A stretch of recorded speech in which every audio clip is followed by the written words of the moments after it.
Well, hello and welcome to Bingewatch, the podcast where we take a look at the hottest new TV and film releases on streaming television platforms. I'm Hannah Fernando, the group editor of Woman and Woman and Home magazine.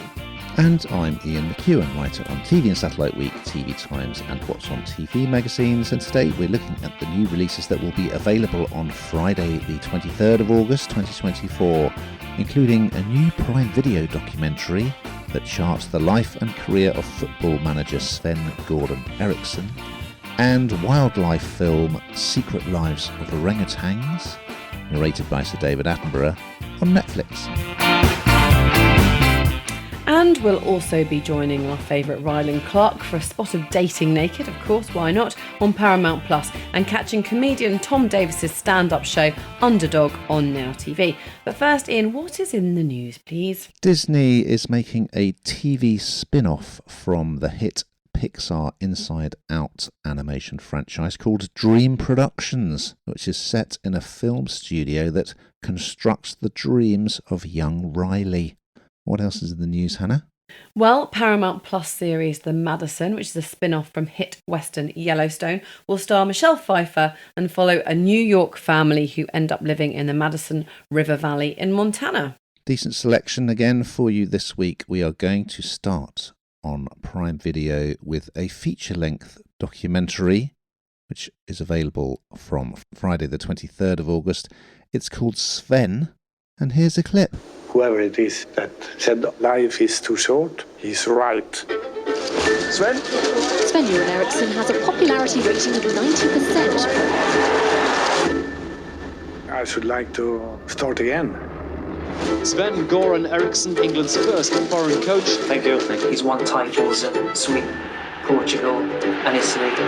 So yes, another sports documentary for your delectation, Hannah. This, of course, as the title suggests, is about Sven Goran Eriksson, who became the England football team's first ever foreign coach in 2001. Took over from Kevin Keegan. There was a right hoo-ha from the press about how could we have a foreign manager when we'd had decades of not achieving anything. Anyway, it looks great actually, because a lot of it is filmed in his native Sweden, where he lives. He's got terminal cancer, so it's rather sort of elegiac. The countryside looks gorgeous. It's well filmed.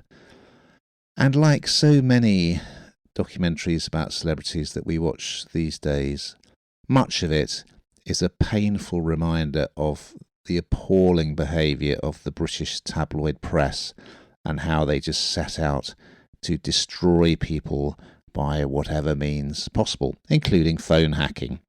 So yeah, Sven comes across as such a nice guy. He's very cultured as well. He's interested in sort of Tibetan poetry. He brings a whole new kind of vibe to English football. There are some big name contributors to this. David Beckham and Wayne Rooney, who played for Sven, and they both absolutely loved him. Roberto Mancini, Kasper Schmeichel, and his former partner, Nancy Del Olio, and his lover, Faria Alam, who worked at the FA. So yeah, I mean, Sven wasn't married, and he did have these relationships with Ulrika and with Faria, and to the British press, this was huge, and it was basically an excuse to get him sacked, really. And then they also set up a fake shake sting as well to entrap him. So yeah, he was basically completely sabotaged by the tabloid press, and there's a particularly weaselly reporter from the News of the World appears in this trying to justify this absolute disgraceful behaviour. But anyway, Sven just comes across as such a lovely guy. You hear more about his early career because he was a total unknown when he'd came to England, but he'd sort of coached an amateur team to win like a major cup in Sweden. He'd been very successful in Italy. He's just a really nice guy. I mean, I don't think that the Brits really knew what to make of him because he was quite cultured and he wasn't always sort of throwing teacups and getting angry. He was just really lovely guy, tactically shrewd. The players liked him and he tried to protect the players. In fact, he says to the press at the one point, "Please don't kill Wayne Rooney. We're going to need him." But of course, they didn't take any notice. Anyway, I'll stop going on about the press now, but whether or not you like football, it's a really great watch. Sven just comes across so well, and he's clearly much admired and loved, and we see him with his family and his home. It's just great, but also a sad reminder of some of the more negative aspects of British culture. Hannah, did you enjoy this? That was a good rant there. That was very good. Got in there, everything about it. You're right, though. You're absolutely right. There was some absolutely shocking stuff in it. Of course, it comes to light, doesn't it, in this? But I think what I like about these kind of things is that you get to know the person, because I think, as you rightly pointed out, there's lots of stuff in the British tabloids. What do you make? What do you make of it all? What's right? What's not? Where's the truth? And of course, this will also be relatively one-sided. This is something about him, but what it does do is it involves third parties and commentary and personal insights from other people, like David Beckham, his ex Nancy Dell'Olio, who remained on the sort of red carpet events for quite a while. I think she probably still turns up to them, to be honest with you, and sometimes. And they're talking about him, and he does really come over. And I think you're right. We didn't know a huge amount about him, did we? Back then, particularly, I don't know what we would have made of him, really, as Brits. But I think that this kind of uncovers a side of him that you perhaps didn't know. The fact that he was fiercely loyal with his team to protect them, like you say, and what a kind of nice guy he is. And of course, he's not brilliantly well now as well, and he's quite a different person now to what he was even then. And so I enjoy documentaries like this anyway, because you always come away learning something. And I don't think you need to be a football fan to enjoy it. Just like we say about music documentaries, you kind of taken along for the ride, you learn something.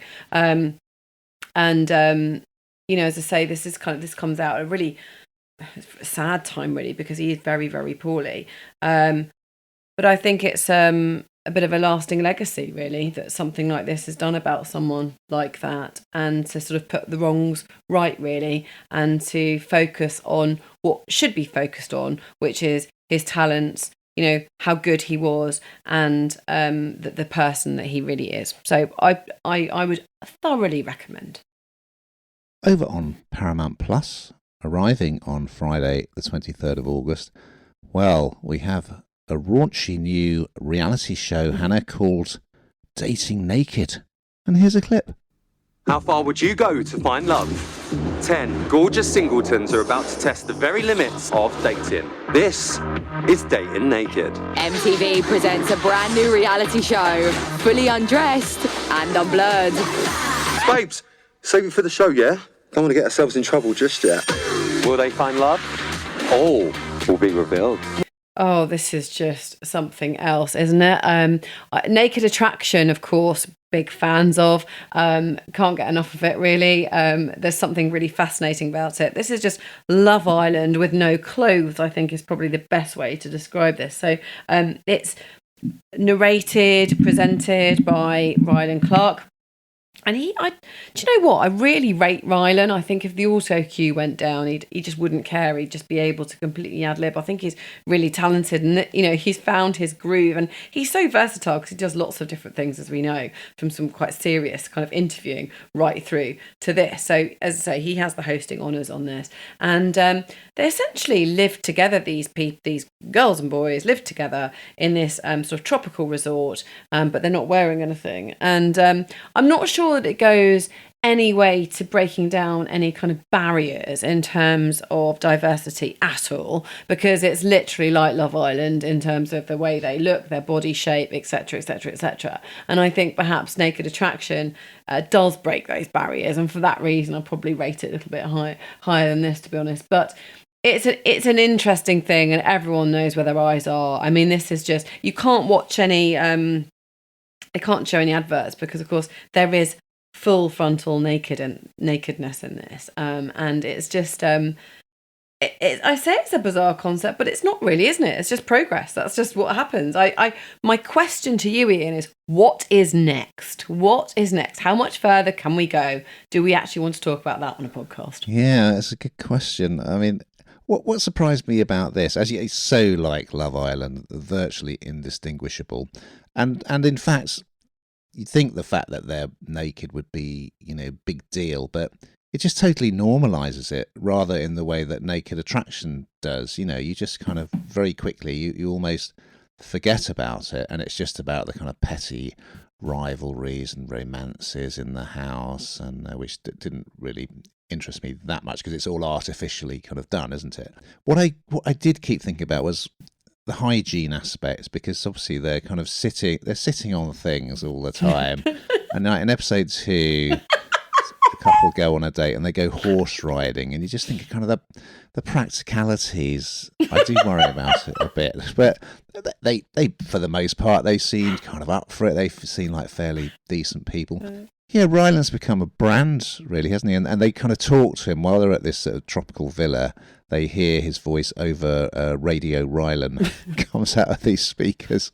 I don't really particularly think it's adding anything that new, but I'm sure if you like these kind of shows, and Love Island is massively popular, isn't it? But are you thinking it wasn't originally, was it? I went to the first Love Island, and it wasn't. It had to be rebranded because it was, I think, Kelly Brook and Patrick Keelty were the original hosts, and that was all the way over in Fiji, and we got sent there. I mean, that was a terrible press trip. But we went over there, and that was canned, and it came back, and it only was successful, really, when it came back and was kind of innovated in some way. So it will be interesting to see how this one lands. But I hadn't thought about the sort of sanitary part of it. You're right. Gross. Yes, plenty of wet wipes. Well, don't say that we don't give you variety on Bingewatch, because we've had a sports documentary, we've had a naked dating show, and now we're going to have a lovely wildlife documentary. It arrives on Netflix on Thursday the 22nd of August. It's called Secret Lives of Orangutans, and here's a clip. Like Eden before him, Emin will be closely guarded by Ellie for many years to come. It's why infant survival is higher among orangutans than any other great ape. So this is a feature-length documentary about orangutan family living in Sumatra in Indonesia. And we actually met a couple of them back in 2019 on the Jungles episode of the Netflix series Our Planet. Okay? And one of them is very cute orangutan called Eden, who's instantly recognisable because of her big spike of ginger hair. Well, she was a little baby back then, but in this, I guess in these sort of human terms, she's an adolescent, so she's breaking the bond with her mum, and the mum now has a new baby. So it's narrated by Sir David Attenborough. What more could you want? And it's a fascinating watch because it's very much about how do orangutans sort of learn the life skills that they need. And they do stay with their mothers for quite a long time. I think second only to human mothers and children. Little Eden will be off sort of encountering males. She'll be learning how to kind of use tools to get food, like using a twig to get grubs out of a hole in a tree. You get to kind of meet her extended family. I mean, orangutans, they're fascinating creatures, aren't they? And they are so relatable to us as well. And they can grow to quite a large size. And so to see them moving through the trees, because they spend all of their lives above ground, it's an amazing sight and sound. And then you've got the males who, when they become a dominant male, they develop these huge sort of cheek pads called flanges. So we learn all about that and kind of the pecking order amongst the males and what the calls mean. It's another terrific landmark documentary. But yeah, this is a one-off. It's just a feature-length documentary. And I thought it was absolutely delightful. I really enjoyed it. What did you think, Hannah?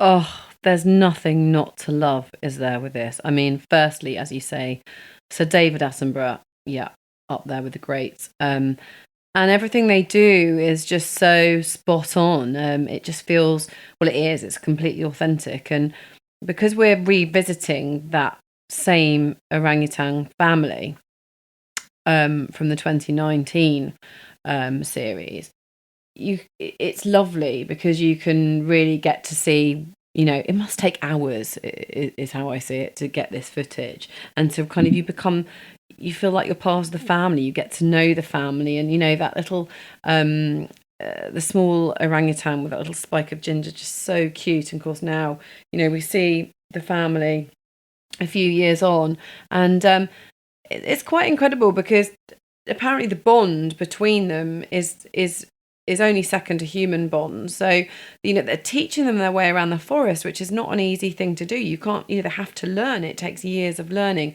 And you really kind of realise the similarity. And I'm not just talking about this documentary, but, others of wildlife and, how their world is as a simplified version of ours to a degree.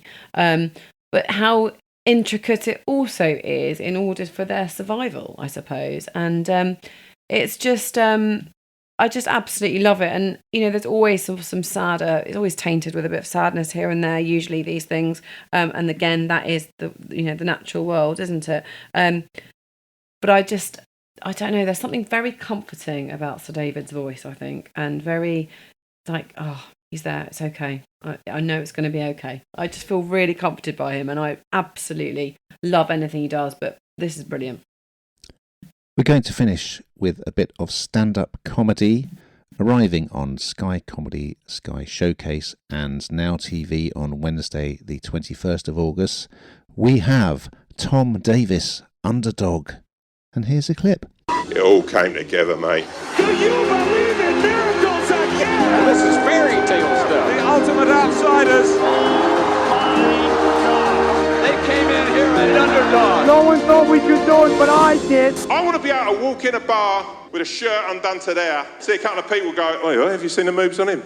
Yep, now I'm a bit of a fan of Tom Davis. I don't know if you watch him much, Ian, but I quite like his comedy. I think he's great, actually. And he's done a lot of different shows. I think he even goes on tour this September, and he does a lot of things, and including live at the Apollo. And he also is a fellow podcaster, The Wolf and Owl, and he does that with Ramesh Ranganathan, who I'm also a fan of.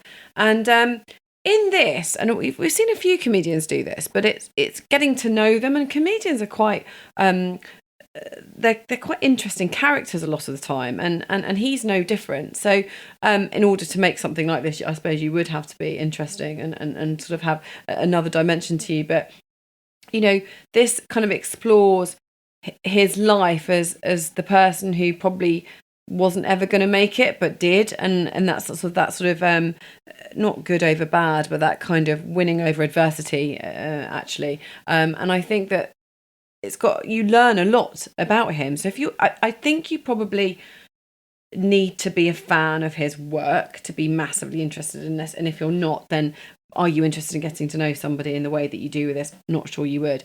But you see how he's kind of left school with no qualifications.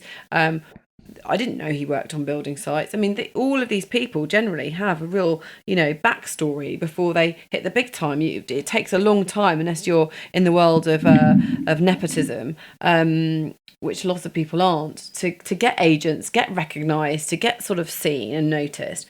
And he has. And then his difficult road to fatherhood. You see every part of his life, from personal to professional, and back again. And I don't know, I felt kind of, at times you feel really sorry for him, really sad for him, and then at the other times you think you're really proud that he's done what he's done. As I say, I'm not sure how interesting it is if you don't like his work and whether you'd be interested in him as a person, but I do like his work, and I did find it really interesting, and I learnt an awful lot. What did you think, Ian? I enjoyed it. I've been a fan of Tom Davis for many years. He's one of the gentle giants of comedy, isn't he? Him and Greg Davis. He's a big lad. Or, as he says, his mum used to call him a big C. Yeah, Murder and Successful was really good and really innovative, where he played the sort of detective and they did an improvised sort of crime investigation with a celebrity. He's been in some big movies, hasn't he? He's been in Paddington 2. He was one of the prisoners. He's been in Wonka. He had his own series, King Gary, didn't he? They filmed him on tour. I think he's in Portsmouth when they filmed this leg of his tour.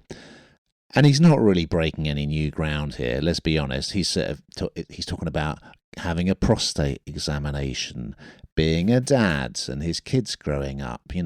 Eating too much, being unfit. What lads do when they go out for a night when they're a little bit older, when they're middle aged. So it's not particularly original material, but there's just something hugely likeable about him. And also, yeah, I agree. When he kind of goes into a bit more personal backstory, it does get your attention. And yeah, he's just someone who I think connects really well to an audience, because you feel like the Tom Davis on stage isn't that far away from who he is in real life. He just comes across as a gentle giant, a really likeable, sort of sunny personality. So, yeah, I enjoyed it. We've got to that time, Hannah.